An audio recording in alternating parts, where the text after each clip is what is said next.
how AI is moving right now. So be it metaverse, be it AI, be it blockchain. Do you have any opinion on this? See, AI has got a lot to offer you.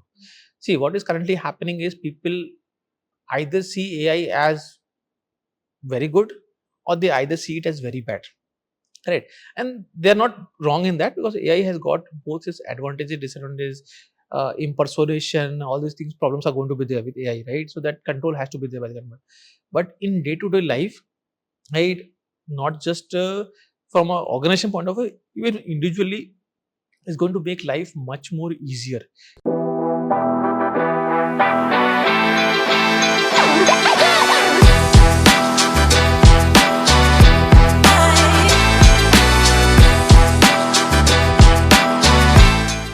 Hello everyone, welcome back to another episode of Industry Talks session.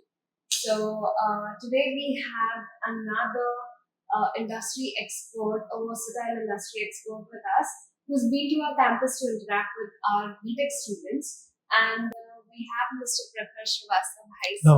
He is the Vice President at Barclays, having a rich background in software development and leadership roles. So we are really glad to have you over here. First of all, thank you so much. You took your time, traveled, and came over here for that. And second thing, instead of me telling much about him, I would want you to give us a run through of your career journey from your start till till date. It's almost more than 19 years, if I'm Yeah, not wrong. correct. So I will give a quick glimpse. Right, started my career as a developer. Most of us do that, right?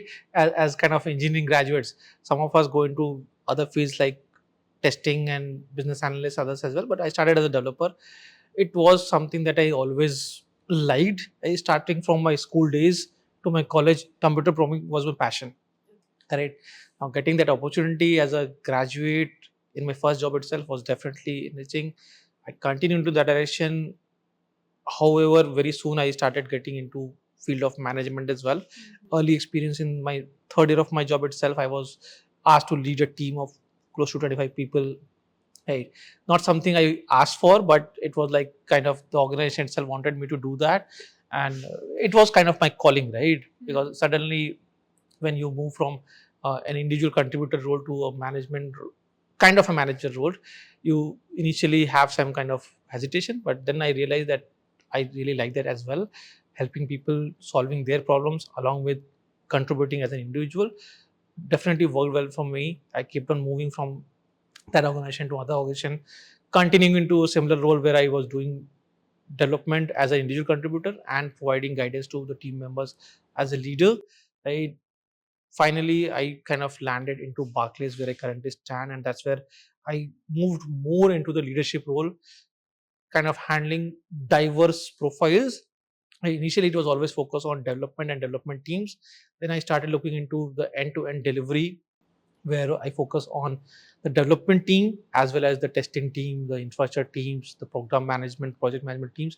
And it's not just something that I do, but it's something that I keep on learning as well, right? Because I started as a developer, right? For me, the other areas were relatively new, but because I got to manage them, I got to learn a lot, right? And that's what I think as a leader, the more you keep on learning, the better you will be in your leadership style because you know the pain points or the asks that the various areas of the software development process might need. And if you keep on learning that area, you are able to provide them the right set of solutions, guidance, or support. See, as a leader, your primary role is to support the team, right? And to reach that objective. And that's how my journey has been. And I really like that part where I interact with people on daily basis, understand their problems, what constraints they have, and trying to remove those constraints so that they can deliver their jobs in the right way. That's it. In your childhood, it led you towards engineering or led you towards technology? Yes. See, during our days, right, engineering or being a doctor were like two of the main big shots, right? Every family has got that thought in mind, right? Yeah. So being an engineer or being good at mathematics, that was something that my parents kind of kept on putting into my head that मेरा बेटा तो engineer बनेगा. So that becoming an engineer was definitely one of the thought that I always had in my mind, but which engineer I will become, I had no idea. However, when I was in class fourth, right, when I first got to work on computers, right, it was a language called Logo. Nobody would have heard about it. Nowadays, nobody knows what Logo is, but Logo was a graphical programming language, right? The first time I worked on Logo and I used my mathematical mind to draw some graphs, writing those small codes, that was when I decided, okay, this is what I like the most, because it involves both mathematics, which I like, plus I can see it, right? Yeah. How my kind of the code that I write shows up on the screen. Right. That day I kind of got embedded into my mindset that, okay, if I have to do engineering, definitely that would be one of the areas I would focus on. And by the time I reached my kind of a year when I have to decide, it was pre-decided. Computer engineering for sure, no other option. No other option. No other option. Okay. Anything other than, if not into this background, then what do you think where you would have been in? See, if not in the computer background, I would have gone somewhere in the field of mathematics. Mathematics. Yeah, because that was, see, maths was my primary kind of area of Was interest. it your favorite subject? Both maths and computers were my favorite subjects. Both of them actually. Maths definitely, because see, maths is the background of everything. Yeah. Anything that you talk about from a technology point of view, engineering, when you talk about Has mathematics, maths in is the it. best. Yeah. So if you are not interested in maths, then do not pick up computer programming, do not pick up science as a stream. Right. Right? Maths is a must, and I like maths definitely. Throughout your journey, was there any project that you worked on? It didn't turn out as you wanted it to be, but it actually gave you a lesson. Like, Actually, there might be multiple instances, right, where we kind of try to build something and it doesn't come up that way. So uh, uh, eh, yes, so I wouldn't say it was a project, but it's more like POCs that we did. Because see, project is a big delivery, right? We cannot risk delivering a wrong project. But yes, we did a lot of POCs, especially around uh, certain kind of use of newer technologies that we incorporated in our existing applications, that didn't really work out. And it has happened multiple times, if not just once. And that's I cannot give you one single example, it would be very difficult. But see, this is something part and parcel of the technology industry, right? Until unless you keep on trying something new and fail, you will not learn. yeah. If it is always a success, you're possibly just lucky. Got it. So you had an interaction with the students. You have seen the campus. So first thing I would want to know, how did you like the vibe of this campus? I liked it a lot. One thing that I liked is first the setup in the campus, right? It doesn't look like a typical college, right? It looks more like a tech startup, right? Where a lot of fresh minds are there, thinking into something, right? And that's what the new generation is all about, right? People are, see, trying to just learn will not help, right? You have to start applying your minds as well. And this setup, I think, is definitely going to help students, because it kind of gives that vibe where you are not just a student, but a contributor to this whole idea. Yeah. Great. And I guess the students are behaving the same. The interaction I had, it was very interactive. A lot of questions coming up. People trying to understand the basics, as well as trying to understand the practical implementations in real life scenarios, right?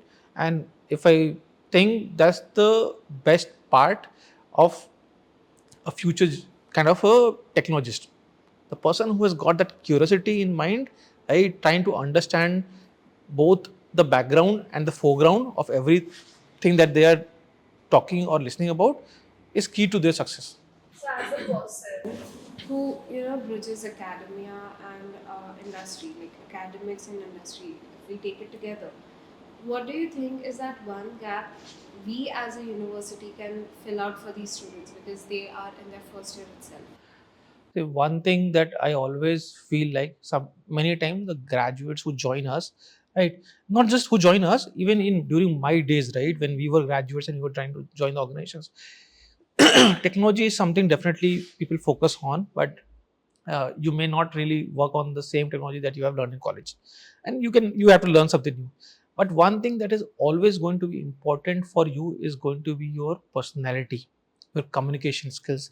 And that's where I feel like a lot of students kind of lag, although they are really good in terms of learning technologies, implementing them, writing code. But just because they are lagging behind in terms of their personality or their communication, they kind of are left behind in that process, and they do not get their real due.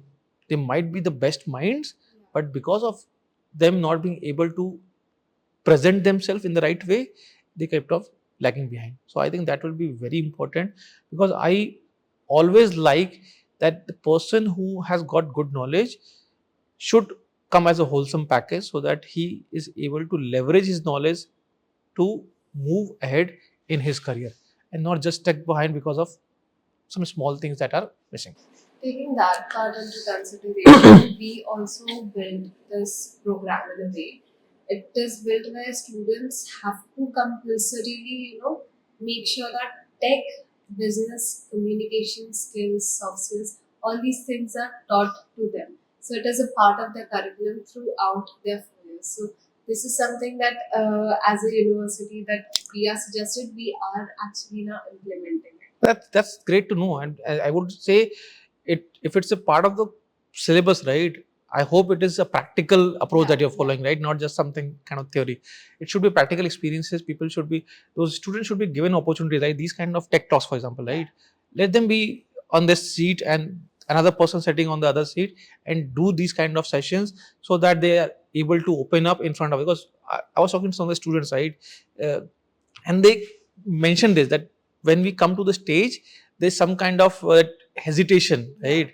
That nervousness that comes into the mind, that nervousness will only go away when they do these kind of things practically, and learn it during the, and see, when they do it in front of their peers, they will not have that nervousness, right? Right. But over a period of time, this will become their kind of a part of personality, and they will be able to handle it in front of anybody. Yeah.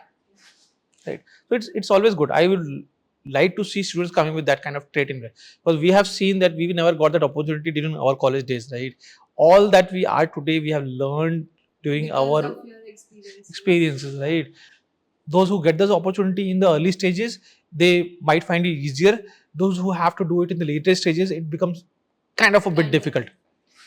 So, sir, if we anytime in future host a tech shark tank, what kind and you are one of the sharks that we invite, what kind of pitches would excite you the most? Okay. Shark Tank pitches, fun thing, it has to be short and crisp, right? The whole pitch duration should not be more than 10 minutes, because hey, I've not really done it myself, but I've been watching those Shark Tanks, and I noticed that the moment it goes into a longer Deadly. process, right, it becomes a distraction, Yeah. right? So it should be short and crisp, maximum 10 minutes.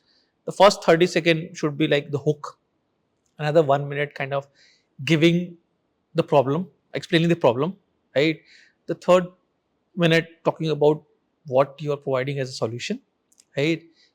Fourth minute, like talking about how practically feasible that is, right? Remember, a solution might be good, but is it practically feasible or not, in terms of a lot of things, financial, right? Industry constraints, what kind of competitors you have in the market already, because if you are presenting a solution that is good, but you're going to compete against bigger giants in the industry, there's no point. No point. So a lot of these features, right? And definitely the solution has to be hitting the problem right away, right? It should not be like a bigger solution, right? And trying to solve that problem as one of the areas. No, it should be dedicated specifically to that problem, because most of the people, when they kind of pitch something, until it's specific customized solution, nobody buys it, right? So if that kind of thing is there, I would definitely be happy to, if I'm in that role, right, provided I'm kind of an industry person who is going to invest money into something, I'd like to see. So when you face challenges, what is that quote or that life mantra you take into mind and try to face those challenges? See, I think one thing that we all remember, and I keep telling to my team members as well, that every challenge comes with an opportunity, right? That opportunity can be of different types. One is you learn something, right? Or you kind of gain experience out of it. So that mantra is always there. A challenge always comes with an opportunity, right? It's just that you have to look at it that way. Like you have more than 15 to almost 20 years of experience, you know how technology has evolved in the time. So, what do you think in the upcoming, we can say in the upcoming decade, which is that one technology or that trend that may take into, the that may boom up like how AI is booming right now?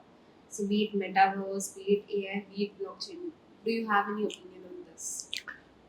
See, I think both AI and metaverse are definitely technology. Blockchain, I'm not very convinced about, right? I always feel like it's more like a bubble which might not last, right? That's my thought. People may have their own thoughts, right? Because people like Elon Musk, and there's a very senior people, very experienced, very kind of good people who have very positive thoughts about it. But I practically always think it's it has no backing, correct? It's just kind of a bubble which will burst someday. But AI, if you look at the current scenario, AI is definitely going to uh, kind of what do you call that? I'm Take a for lead. AI is going to take a lead. See, AI has got a lot to offer you. See, what is currently happening is people either see AI as very good, or they either see it as very bad. Right. And they're not wrong in that, because AI has got both its advantages, disadvantages, impersonation, all these things, problems are going to be there with AI, right? So that control has to be there by the government. But in day to day life, right, not just from an organization point of view, even individually, is going to make life much more easier. It's going to help you uh, achieve a lot of your objectives very quickly. I can give you very simple examples, right? Suppose you have to a presentation on something, right? Your communication is so you write your own presentation, you get the data, say you're good at data, right? You have knowledge and everything, but your communication, your vocabulary might not be that good. You prepare everything, you upload it on the AI platform, you ask it to rewrite it. It will come with a presentation that is so good, right? It's all your data, it's all your knowledge that you have presented to it. But the AI, what it has done is it has rewritten your own piece of kind of uh, information into a very presentable way. Just imagine, right? Now then when the same person who has got all the knowledge, all the information, but his presentation skills were limited into certain extent, he is able to leverage AI to bring it into a very very presentable way, right? You've got what you want, always wanted, right? You don't need to worry about it. AI is able to help people bridge the language gap nowadays, right? You might have seen all those advertisements where person is speaking one language, the other person is directly listening to other language. Just imagine, these are like life changing things, right? It completely solves the problem where language was a barrier, right? If I say I'm an organization, I want to pitch in for a project in Germany, right? And I do not know German, I'm already on the back end, right? But if AI is helping directly communicate me with that person, right, in the language he understands, and while I speak in my own language, solve this problem. And when it comes to organizations like ours in the industry, right, AI is definitely going to help people deliver things in a faster way. A lot of things, a lot of manual activities can be automated. They cannot be, possibly it may not be 100%, but it will definitely bring down the manual efforts significantly. So over a period of time, AI is going to disrupt this industry, but disruption, the way you take it, right? Some people might find it in the negative way because it might take your job, but it will only take your job if you are not focusing on it. But if you are leveraging AI, you will become an asset to your organization. Okay? So knowledge clubbed with the AI knowledge will become one of the kind of primary skills where people will be sought after. So, rapid fire round. AI will take over jobs. Is it a myth or is it a fact? Yes and no. It will definitely take some jobs, but it will also create new jobs. A gadget or device that you've owned. I think my mobile phone, which I bought, a small Motorola mobile phone, it was this small, very cute. I bought it after my first job, right? No. And, Any favorite sci-fi movie or series that you've watched?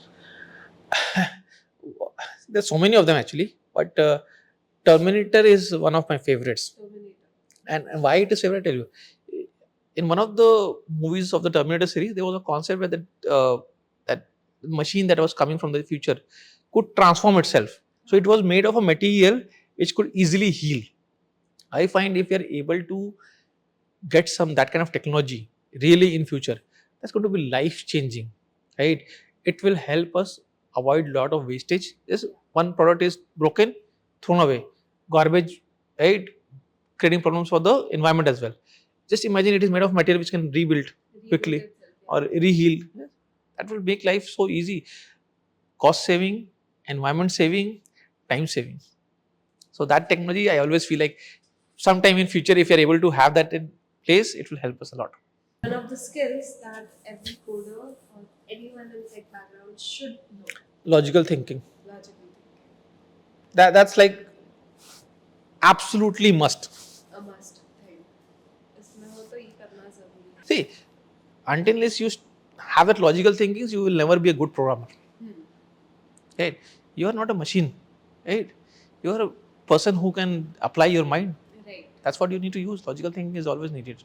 So I would want to know what guidance do you give your team members, and how do you make sure that these members or these teammates are up to date with all the technological trends that's happening. See, one thing is that I keep telling people that this is not the end of your life. Hey, this job is just a stage in your life. So, right, keep focusing on new technologies so that you are always industry ready. Correct? Remember, until and unless you keep upgrading yourself, you will become obsolete at some point in time. Right? That's important. Another thing is what I do is generally within my team, I encourage them to brainstorm on new technologies. Whether it's really needed as part of the project or not doesn't matter. It's more around people learning technology and talking about it, and the other people asking about it, questioning practical uses. Interactive sessions where people discuss about new technologies among themselves. That's the best way to learn something new. One person learning it, the other person learning from that person. Quick learning and keeping yourself upgraded. And personally, I keep on like that's one thing that I keep doing, trying to know about all the new things going in the market, because otherwise how would I kind of lead a team if people come with some suggestions, ideas, and I have absolutely no clue about it? I will be lost. Any hobby you do on a regular basis, like other than work? What is that other thing that exists? See, currently I would say at present my only hobby that I follow is watching TV. Right? Because that's what I get time about. Otherwise I do drawing, which I used to do a lot during my school days. Over a period of time I've lost touch, but I still, for my kids, right, I do whenever they want some drawing to be made. I like that. I'm good at that. So personally, So it's like kind of a hobby thing still going on, but with kids. yes. Okay. Any piece of advice that you give to these students, in their first year they are so. Okay, keep your mind open, Hmm. right? Do not limit yourself to a role. Remember, see, uh, when you are in the college, right, you will get to know about a lot of technologies, lot of areas that you will get to know about, right? You might like some, you might not like some. Hey, definitely focus on what is your liking, because that will help you in your future growth. If you like what you do, you will be able to grow further. However, that liking should also be limited to the industry demand.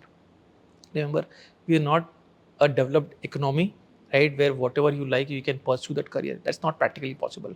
So that constraint is always going to be there, at least for the foreseeable future in India, right? So your liking clubbed with the demand in the market should be what you should be focusing on, right? Thank you so much, sir. It was a pleasure to have you here, have a word with you, and yeah, thank you. Thank you.